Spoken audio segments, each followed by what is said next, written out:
আমার বুকে জমে থাকা কষ্ট আর অভিমানের থেকেই লেখা। জানি কোন রক্ত মাংসের মানুষ অপ্রিয় সত্য কথা সহ্য করতে পারে না, কিন্তু আমার সাথে যা যা হচ্ছে তারপর আমি এই কথাগুলো না লিখে থাকতে পারিনি। হে আল্লাহ, আমাকে ক্ষমা করে দিও, কিন্তু আমিও আর পারছিলাম না সহ্য করতে। আমার অনুপস্থিতিতে হয়তো বাবা মা দুজনের কিছুই এসে যায় না, কিন্তু আমি আমার দাদু ভাই দাদিজান ও নানু ভাই নানিজানের আদরকে খুব মিস করি। ওরাও হয়তো আমার কথা মনে করে ক্ষণে ক্ষণে নীরবে চোখে জল ফেলছে। সবার কাছে ক্ষমা চেয়ে আমি আমার মনের কথাগুলো লিখতে শুরু করলাম।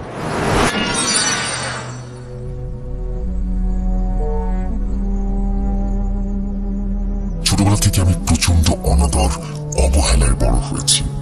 কেন হয়েছি সেটাও আমার জানা নেই। দুজন মেয়ে জন্মানোর পর আমার মা বাবা আবার সন্তান নিয়েছিল বিয়ের 12 বছর পর, যদি এবার একটা ছেলে সন্তান হয় সেই আশায়। কিন্তু আমি মেয়ে হয়ে জন্ম নিয়ে তাদের আশা ভরসায় জল ঢেলে দিয়েছিলাম, আর তার প্রতিফলন আমি পদে পদে পেয়ে এসেছি। আমার ইচ্ছা অনিচ্ছার দাম কখনোই ছিল না ওদের কাছে। তীব্র শাসনের মধ্য দিয়ে 21টা বছর ধরে আমাকে দমিয়ে রাখার চেষ্টা করে গেছে। পান থেকে চুন খসলেই আমাকে দুজনেই অকথ্য ভাষায় গালাগালি করেছে, এমনকি আমার গায়ে হাত পর্যন্ত তুলেছে। ছোটবেলা থেকেই দেখেছি আমার দুই আপু আমাকে খুব ভালোবাসে, কিন্তু আমার মা কোনোদিন এসে একটি বার জিজ্ঞেস করেনি আমি কেমন আছি। হয়তো বড় হয়েছি, ওদের দুজনের অত্যাচারের পরিমাণ আরো বাড়তে শুরু করেছে। সবাই বলতো আমি নাকি খুব সুন্দর অভিনয় করতে পারি। আমার খুব ইচ্ছে ছিল নাট্যকলা নিয়ে উচ্চ শিক্ষা নেয়ার, কিন্তু কিসের কি, ওদের কারণে আমার সব স্বপ্ন ধূলিসাৎ হয়ে গেল। ঢাকা বিশ্ববিদ্যালয়ের ঘ ইউনিটে পরীক্ষা দিয়েছিলাম, সিলেক্ট হয়েছিলাম। এরপর যখন আমাকে ব্যবহারিক পরীক্ষার জন্য ডাকা হলো, তখনই দুজন বেঁকে বসলো। সেদিন আমার মা আমার গালে ঠাস করে যে চটটা মেরেছিল সেটার কথা আমি আজও ভুলতে পারিনি। আপুদের ভালো ভালো প্রতিষ্ঠানে পড়িয়েছে, তাহলে আমার বেলায় এত অবহেলা কি জন্য? শেষমেশ আমাকে বাধ্য করা হলো জাতীয় বিশ্ববিদ্যালয়ে রাষ্ট্রবিজ্ঞান নিয়ে পড়তে। যাই হোক, এই চাপিয়ে দেওয়া সিদ্ধান্তকে আমি নিজের নিয়তি মনে করেই সেখানে পড়তে শুরু করেছিলাম। ভেবেছিলাম এবার হয়তো তাদের অত্যাচার থেকে রক্ষা পাবো। আমি তখন 3rd ইয়ারে পড়ছি। যেদিন আমার ইয়ার ফাইনাল শেষ হলো, সেদিন বাবা হঠাৎ করে আমার ঘরে ঢুকে রেডি হতে বললেন। আমি খুব খুশি হলাম। মনে হচ্ছিল এতদিন পর হয়তো সৃষ্টিকর্তা আমার দিকে মুখ তুলে চেয়েছেন। ভেবেছিলাম আমাকে নিয়ে হয়তো তিনি কোথাও বেড়াতে যাবেন। আমার মাথায় আকাশ ভেঙে পড়লো যখন জানতে পারলাম আমাকে নাকি আজ পাত্রপক্ষ দেখতে আসছে। মানে আমাকে না জানিয়ে তোমরা আমার বিয়ে ঠিক করে ফেললে? চিৎকার করে বলে উঠলাম। আমি নিজেকে ধরে রাখতে পারছিলাম না। প্রচন্ড রাগের বশে মনে হচ্ছিল মাটির সাথে মিশে যাই। আমি চেয়েছিলাম পড়ালেখা শেষ করে তারপর নিজের পায়ে দাঁড়িয়ে তবেই বিয়ে চিন্তা ভাবনা করব। তবু কি মনে করে যেন একটা শাড়ি পরে কোনো মতে সেজে নিলাম। পাত্রপক্ষের লোকরা আসার পর ওদের সামনেই আমি খোলাখুলি বলে ফেলি যে আমি এই মুহূর্তে বিয়ে করার কোনো ইচ্ছে করছি না। এটা শুধুমাত্র আমার মা বাবার জেদ আর এক রকমের পরিণাম।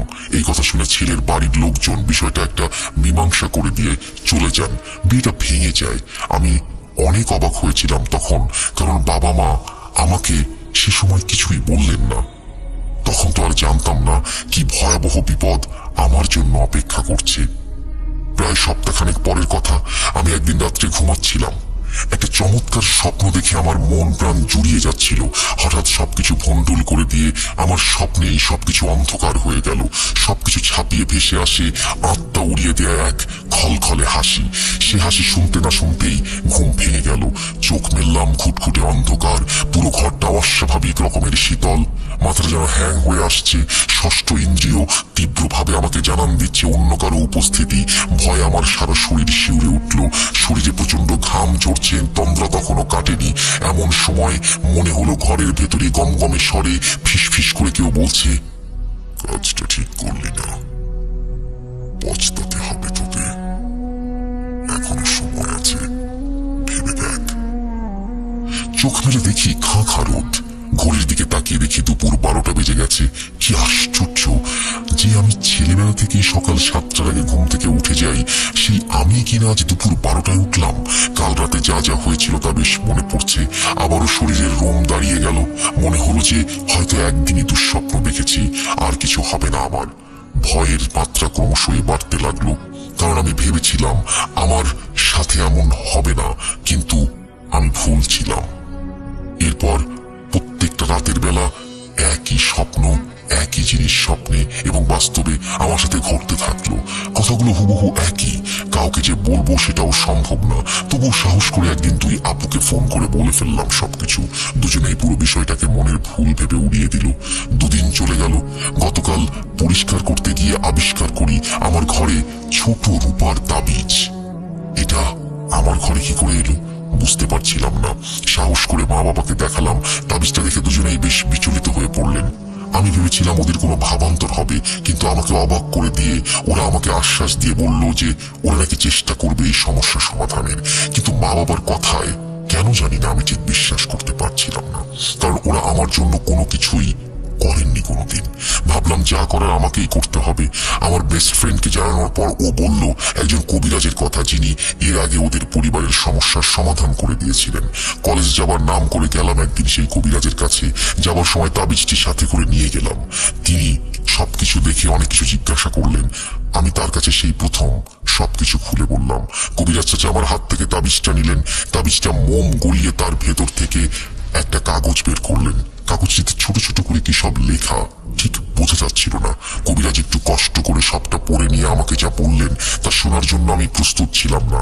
কবিরাজ চাচা বললেন, তোমার মা বাবা তোমার উপরে কালো জাদু প্রয়োগ করেছে। তুমি নিজের বিয়ে ভেঙে দেওয়ায় তারা তোমার উপর খুবই ক্ষিপ্ত, কারণ তোমার ওই বিয়ের বিনিময়ে তোমার মা বাবা পাত্রপক্ষ থেকে প্রচুর টাকা পয়সা ও সম্পত্তি পেতে যাচ্ছিল। কারণ নানান কারণে ছেলেটির বয়স পেরিয়ে গেছে, কিন্তু বিয়ে হচ্ছিল না। সেই বিয়ে ভেঙে যাওয়ায় তোমার মা বাবা তোমার উপর বদ জিন চালান করেছেন, যাতে তোমাকে এই পৃথিবীর মায়া ত্যাগ করতে হয়। কথা শুনে আমার পায়ের নিচ থেকে মাটি সরে গেল। ছোটবেলা থেকেই আমার জন্মদাতা মা বাবার দু চোখের বিষ ছিলাম আমি, কিন্তু তাই বলে আমাকে মেরে ফেলার জন্য ওরা কালো জাদুর মতন ভয়ঙ্কর কিছু সাহায্য দিবেন সেটা আমি স্বপ্নেও ভাবতে পারিনি। দু চোখ ক্রমশ ঝাপসা হয়ে আসছিল। একসময় চোখ বেয়ে গড়িয়ে পড়ল অশ্রু। দুই পায়ে ভর দিয়ে দাঁড়িয়ে থাকতে কষ্ট হচ্ছিল। সেখানেই হাঁটু ভেঙে বসে পড়লাম। আমার এই অবস্থা দেখে কবিরাজ বললেন, মা জননী দেখো, প্রতিটা সন্তানের কাছে তার মা বাবা হলো পৃথিবীর শ্রেষ্ঠ সম্পদ। সেই বাবা মাই যদি সন্তানের সাথে এমন করে, তাহলে সেই সন্তানের চেয়ে দুর্ভাগ্যবান পৃথিবীতে আর কেউ হয় না। এখনো সুযোগ আছে, বাড়ি যাও, তোমার মা বাবাকে বোঝাও এখনো এই কালো জাদু কাটিয়ে নেওয়ার উপায় আছে। সাবধানে থেকো মা, তোমার উপর কিন্তু অনেক বিপদ। কবিরাজের কাছ থেকে দোয়া শিখে নিয়ে বিদায় নিয়ে বাসায় চলে আসলাম। বাসায় এসে চাবি দিয়ে তালা খুলে ঘরে ঢুকে দেখি মা বাবা কেউ ভেতরে নেই। এটাই স্বাভাবিক, রাতে আর ফিরলেন না। ফোন করেছি, কিন্তু তখন ওদের ফোন সুইচ অফ, তাই তাদের সাথে আর কথাই হলো না। হাল ছেড়ে দিয়ে শেষমেশ খেয়ে দিয়ে শুয়ে পড়েছি। সেদিন রাতে আবার একই স্বপ্ন দেখার পর ঘুম ভেঙে উঠেছি।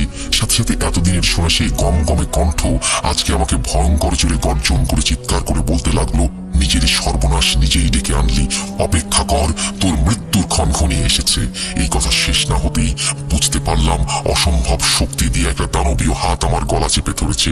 চিৎকার করতে চাইছিলাম, কিন্তু পারলাম না। দম বন্ধ হয়ে আসছে, মরেই যাব হয়তো আজ।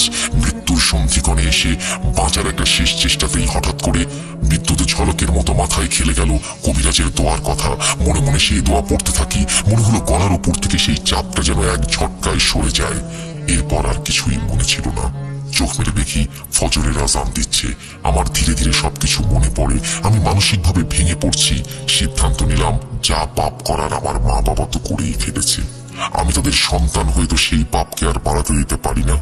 তাই তাদের পাপকে লঘু করার জন্য আমি নিজের মাথায় এত বড় পাপের বোঝা বয়ে নিলাম। সবাই আমাকে ক্ষমা করে দিও। আমি ছেড়ে দিচ্ছি এই পৃথিবীর মায়া। আর হ্যাঁ, আর একটা কথা, এটা কিন্তু সম্পূর্ণ আমার সিদ্ধান্ত। আমার মৃত্যুর জন্য কেউ দায়ী নয়। সবাই ভালো থেকো, বিদায়। রাসেল ভাই, এতক্ষণ যে ঘটনাটি আপনি পড়ে শোনালেন সেটা আসলে একটি সুইসাইড নোট। 2015 সালে ঘটা একটি ঘটনা। মেয়েটি সুইসাইড করার পর থেকে এখনো পর্যন্ত তার মা বাবার কোনো খোঁজ খবর পাওয়া যায়নি। ওই বাড়ি থেকে অনেক দিন পর্যন্ত কোনো সারা শব্দ না পাওয়ায় প্রতিবেশীরা দরজা ভেঙে ঘরে ঢোকে এবং মৃতদেহ ও সুইসাইড নোটটি আবিষ্কার করে। পরিবারের মান সম্মান বজায় রাখার স্বার্থে